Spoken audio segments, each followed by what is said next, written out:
നിലവിൽ ഭൂമിയിലെ ഏറ്റവും വലിയ ജീവികളാണല്ലോ നീലത്തിമിംഗലങ്ങൾ.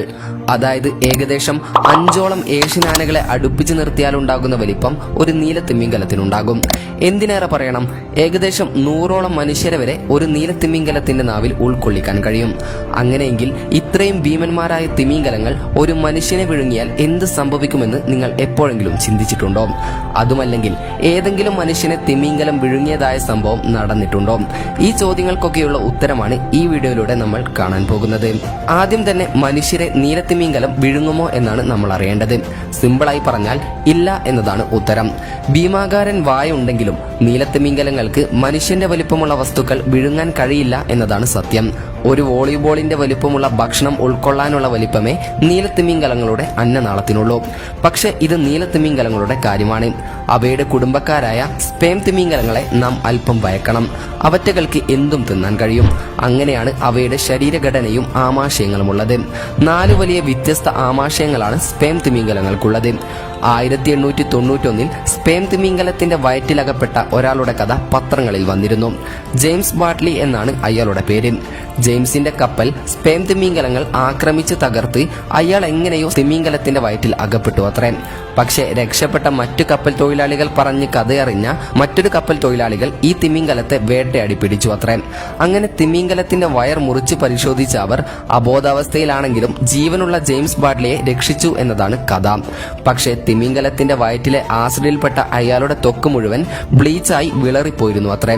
കാഴ്ചശക്തിയും നശിച്ചിരുന്നു. അന്ന് കൊട്ടിഘോഷിക്കപ്പെട്ടുവെങ്കിലും സ്പേം തിമിംഗലത്തിന്റെ വയറ്റിൽപ്പെട്ടാൽ എന്ത് സംഭവിക്കുമെന്ന് ശാസ്ത്രത്തിന്റെ പിൻബലത്തോടെ നമുക്കിന്ന് കൃത്യമായി അറിയാൻ കഴിയും. സ്പേം തിമിംഗലമാവട്ടെ മറ്റേത് തിമിംഗലങ്ങളാവട്ടെ അവയുടെ വയറ്റിലകപ്പെട്ടാൽ ജീവനോടെ വെളുത്ത് സുന്ദരനായി പുറത്തേക്ക് വരാമെന്നത് അതിമോഹം മാത്രമാണ്. ഭീകരത നിങ്ങളെ കാത്തിരിക്കുന്നതേയുള്ളൂ.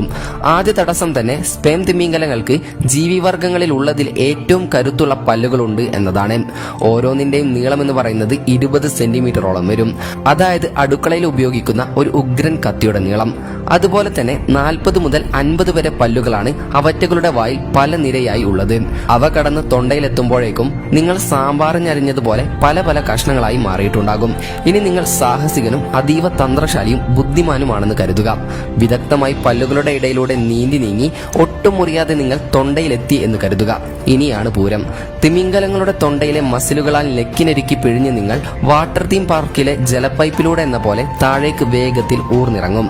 എങ്ങും കൂരിരുട്ട് മാത്രം. നിങ്ങളുടെ ശരീരം മുഴുവൻ കൊഴുത്ത തിമിംഗല ഉമിനീർ പറ്റിപ്പിടിച്ചിട്ടുണ്ടാകും. ശ്വാസം കിട്ടാൻ വേണ്ടി നിങ്ങൾ പിടയുകയാണ്. കിട്ടിയാൽ ഭാഗ്യം. ഇതുകൂടാതെ കൂടിവരുന്ന മീഥേൻ വാതകത്തിന്റെ സാന്നിധ്യത്തിൽ നിങ്ങൾ ബോധശൂന്യനായി മാറിയിട്ടുണ്ടാകും. പക്ഷെ ധീരന്മാർക്ക് അങ്ങനെ എളുപ്പം ബോധം പോകില്ല എന്ന് കരുതുക. അങ്ങനെ നിങ്ങൾ തിമിംഗലത്തിന്റെ 4 ആമാശയങ്ങളിൽ ഏറ്റവും വലുതും ഒന്നാമത്തേതുമായ ആമാശയത്തിലെത്തും. അല്പം ആശ്വസിക്കാം. അവിടെ ഹൈഡ്രോക്ലോറിക് ആസിഡ് ഉള്ളതിനാൽ നന്നായി നിങ്ങൾ വേവാൻ തുടങ്ങിയെങ്കിലും പ്രകാശമുള്ള ആമാശയത്തിലാണ് നിങ്ങൾ ഇപ്പോൾ ഉള്ളത്. ഇതിന് കാരണം സ്വയം പ്രകാശിക്കാൻ കഴിയുന്ന ചിലയിനം കണവകളെയും മറ്റ് സമുദ്രജീവികളെയും സ്പേം തിമിംഗലങ്ങൾക്ക് വലിയ ഇഷ്ടമാണ്. അവയെ എപ്പോൾ കണ്ടാലും ഇഷ്ടം പോലെ തിമിംഗലങ്ങൾ അകത്താക്കും. അല്പം നിയോൺ ബൾബുകളൊക്കെ ഇട്ടതുപോലെയുള്ള ആ ആമാശയത്തിലെ കാഴ്ചകൾ അവസാനിക്കും മുൻപ് നന്നായി ആസ്വദിച്ചോളൂ. ഉടൻ നിങ്ങൾ ആസിഡ് അടുപ്പിലേക്ക് വീഴാൻ പോവുകയാണ്.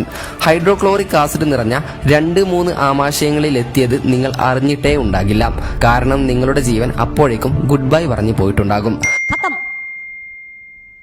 By bye tata good bye ഗയാ. അങ്ങനെ ശരീരം ഏകദേശം മുഴുവനായി ആസിഡിൽ ഉരുകി 4ാമത്തെ ആമാശയത്തിലെത്തുമ്പോൾ നിങ്ങൾ അല്പം എല്ലുകളും പൾപ്പും മാത്രം നിറഞ്ഞ ഒരു അനാവശ്യ വസ്തുവായി മാറിയിട്ടുണ്ടാകും. അവസാനം തിമിംഗലം കാര്യം സാധിക്കുമ്പോൾ നിങ്ങളും കൂടെ പുറത്തേക്ക് പോകും. അതീവ ബുദ്ധിമാനും ധൈര്യശാലിയും സാഹസികനുമായ നിങ്ങൾ അങ്ങനെ വെറും ചണ്ടി മാത്രമായി തിമിംഗലത്തിന്റെ മലദ്വാരത്തിലൂടെ അധിക ശബ്ദ കോലാഹലങ്ങളൊന്നും ഉണ്ടാക്കാതെ പുറത്തേക്ക് തെറിച്ചു വീഴും. ചുരുക്കി പറഞ്ഞാൽ തിമിംഗലങ്ങളുടെ വയറ്റിൽ അകപ്പെട്ടാൽ ശാസ്ത്രീയമായി ജീവനോടെ രക്ഷപ്പെടുക എന്നത് അസാധ്യമാണ്. ഇനി നിങ്ങളെ വിഴുങ്ങിയ തിമിംഗലത്തെ പെട്ടെന്ന് കണ്ടെത്തി വയർ കീറിയെടുത്താൽ തന്നെ അവയുടെ ആമാശയത്തിലെ ആസിഡുകൾ നിങ്ങളുടെ പകുതി ശരീരം ദഹിപ്പിച്ചിട്ടുണ്ടാകും. എങ്കിലും തിമിംഗലങ്ങൾ മനുഷ്യരെ സാധാരണ ഭക്ഷിക്കാറില്ല എന്നതാണ് വാസ്തവം. അവയ്ക്ക് മനുഷ്യരെ ഭക്ഷിക്കുന്നതിൽ തീരെ താല്പര്യവുമില്ല. സംസാരിക്കാൻ കഴിയുമായിരുന്നെങ്കിൽ അക്കാര്യം അവ തുറന്നു തന്നെ പറഞ്ഞേനെ. അത്രയ്ക്ക് പാവം ജീവികളാണ് തിമിംഗലങ്ങൾ.